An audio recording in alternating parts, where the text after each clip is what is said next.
साथियों नमस्कार। बहुत से सैनिकों के अंदर बहुत सी कंफ्यूजन रहती है कि ये उनके साथ कंडीशन हो चुकी है, क्या उनको सर्विस पेंशन मिलेगी। रिलीज मेडिकल बोर्ड में नाना केस हो गया है, अब आगे क्या होगा, क्या डिसेबिलिटी पेंशन के चांसेस हैं या नहीं है। यहाँ पर डिसेबिलिटी हुई, वहाँ के लिए कितनी परसेंटेज रिकमेंड हो सकती है। तो बहुत सी कंफ्यूजन पेंशन और डिसेबिलिटी पेंशन को लेकर के है, क्योंकि पेंशन भी 3-4 प्रकार की होती हैं, उसी तरह से डिसेबिलिटी पेंशन की भी अलग अलग कंडीशन होती हैं। तो आज की वीडियो में मैं आपको जानकारी दूंगा कि आप अगर AWL, OSL या RI काट चुके हैं तो आपके लिए अब क्या करना है, आगे ऑप्शन क्या है। और बाकी पेंशन से संबंधित अगर कोई जानकारी आप लेना चाहते हैं, डिसेबिलिटी पेंशन से संबंधित कोई जानकारी लेना चाहते हैं तो मेरे से संपर्क कर सकते हैं इस नंबर पर। इस नंबर पर आप व्हाट्सएप कीजिए, अपनी डिटेल डालिए। अब बात कर लेते हैं दोस्तों, आज का जो टॉपिक है AWL, OSL और RI, ये 3 बहुत ही इंपॉर्टेंट मुद्दे हैं। इनको बहुत गहराई से आपको समझना होगा। बहुत से सैनिकों को कंफ्यूजन रहती है कि मैं पहले कभी AWL हुआ था, कभी OSL हुआ था, मुझे RI मिल चुकी है 14 दिन, 7 दिन या 28 दिन या 89 डेज, तो क्या उतने मुझे सर्विस एक्स्ट्रा करनी पड़ेगी। और अगर 15 साल मेरी सर्विस, अब बहुत से सैनिक ऐसे भी हैं जिनकी 14 साल 6 महीने हो गई, 14 साल 7 महीने हो गई और 3 महीने वो AWL रहे, 28 दिन की उनको RI मिली। तो ऐसे में उनके अंदर कंफ्यूजन रहती है कि क्या 15 साल होते ही उनको सर्विस पेंशन मिलेगी या फिर वो जो AWL या RI का पीरियड है वो माइनस हो जाएगा। तो सबसे पहले दोस्तों, आप अपनी कंफ्यूजन दूर कीजिए। बिल्कुल 100% आपको सही जानकारी दूंगा। आप जितने भी दिन AWL, जितने भी दिन OSL और जितने दिन की आपको RI मिली है, उतने दिन आपकी नॉन क्वालिफाइंग सर्विस काउंट होगी, यानी कि वो आपकी सर्विस में काउंट नहीं होगी, क्योंकि वो नॉन क्वालिफाइंग पीरियड रहता है आपका। फिजिकल सर्विस में आपका काउंट नहीं होगा। इसका मतलब यह है कि जितने दिन आप AWL या OSL या RI काट चुके हैं, उतने दिन सर्विस आपको एक्स्ट्रा और करनी पड़ेगी सर्विस पेंशन के लिए।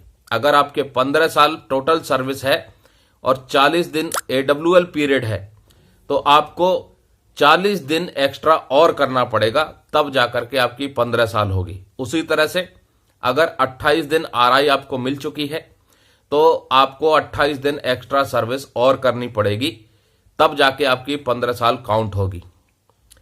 तो ये सबसे बड़ी कंफ्यूजन बहुत से सैनिकों को है। मेरे पास फोन भी आते हैं, तो मैं उनको यही बताता हूं कि आपका जो AWL पीरियड है, OSL पीरियड है या RI जो आपने काट रखी है, वो आपकी नॉन क्वालिफाइंग सर्विस है और उतने दिन आपको सर्विस एक्स्ट्रा करनी पड़ेगी, तब जाकर के आप कम से कम 15 साल सर्विस होने के बाद सर्विस पेंशन के हकदार होंगे। तो आप में से भी अगर कोई ऐसे सैनिक हैं जिन्होंने किसी कारणवश AWL रह चुके या OSL रह चुके या उनको सजा हुई है RI की, तो वो पीरियड आपका नॉन क्वालिफाइंग सर्विस काउंट किया जाएगा। अब पेंशन प्राप्त करने के लिए पेंशन भी अलग अलग तरह की है। इनवैलिड पेंशन भी होती है, जो डिसेबिलिटी की वजह से आप जो है 15 साल से पहले या 10 साल से पहले आपको निकाल दिया जाता है मेडिकली ग्राउंड पर, आपको इनवैलिड पेंशन दी जाती है।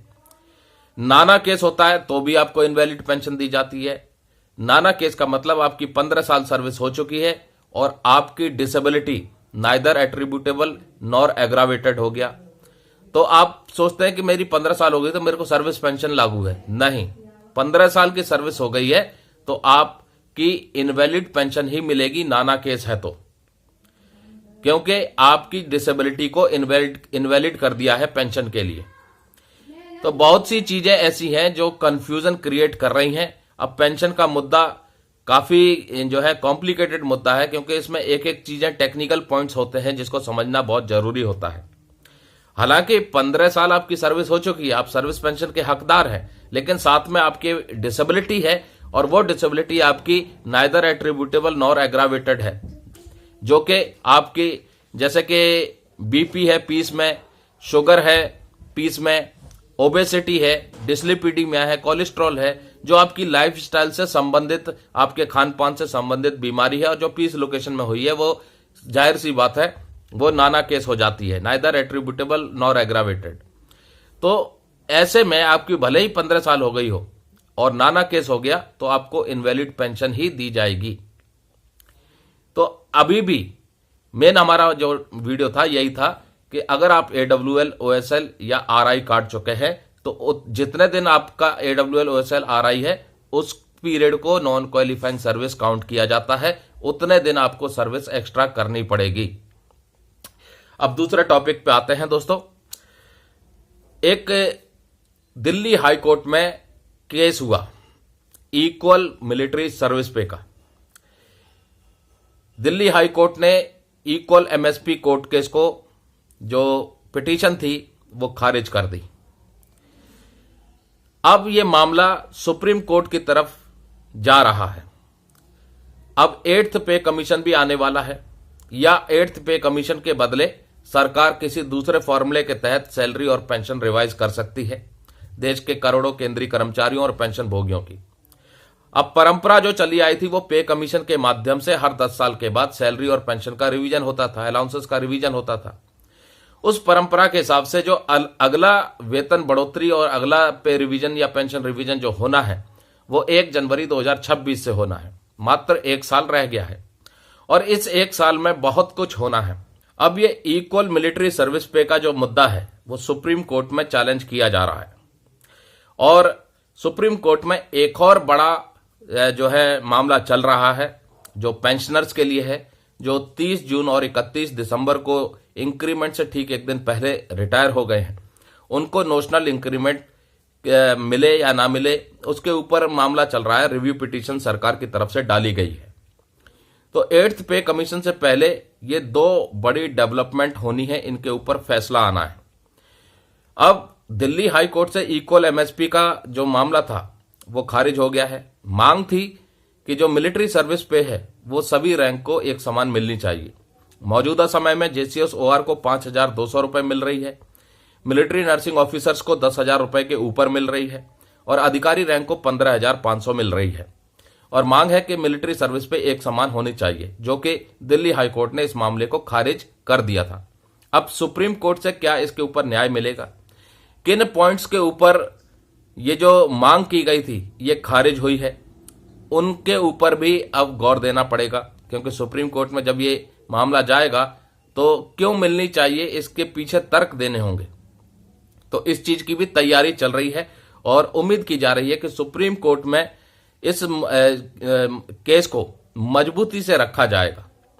वहीं दोस्तों नोशनल इंक्रीमेंट ये भी एक महत्वपूर्ण विषय है पेंशनर्स के लिए, क्योंकि एक इंक्रीमेंट का सवाल है। अब एक कर्मचारी पूरी 1 साल की सेवा सार्वजनिक संस्थानों में देता है और वो उम्मीद रखता है कि हर साल उनकी वेतन बढ़ोतरी की जाए। तो जब तक वो सर्विस में रहता है तब तक तो उनको हर साल एक इंक्रीमेंट लगता आया था, क्योंकि प्रोविजन था, प्रावधान थे, सरकार की तरफ से नियम था।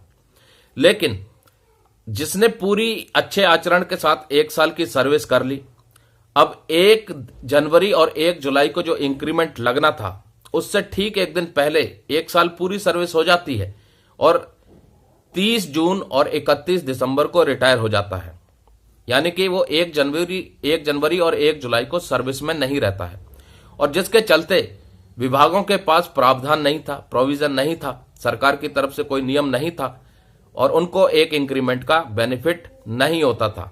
यानी कि वो अपनी 1 साल की मेहनत तो पूरी कर लेते, लेकिन उस मेहनत का फल उनको वेतन बढ़ोतरी के रूप में पेंशन आते वक्त नहीं मिल रहा था।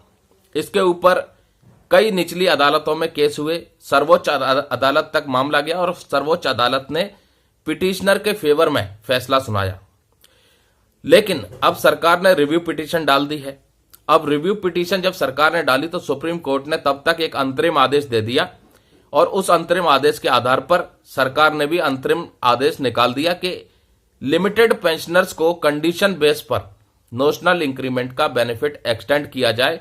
सिर्फ उनकी पेंशन में जो है एनहेंसमेंट होना चाहिए, पेंशनरी बेनिफिट्स में नहीं, जैसे कि कम्यूटेशन, ग्रेचुटी, लीव इन कैशमेंट, इन सब चीजों का लाभ नहीं मिलेगा। सिर्फ पेंशन में एक इंक्रीमेंट की बढ़ोतरी हो जाएगी। ये अभी अंतरिम आदेश है, फाइनल आदेश नहीं है।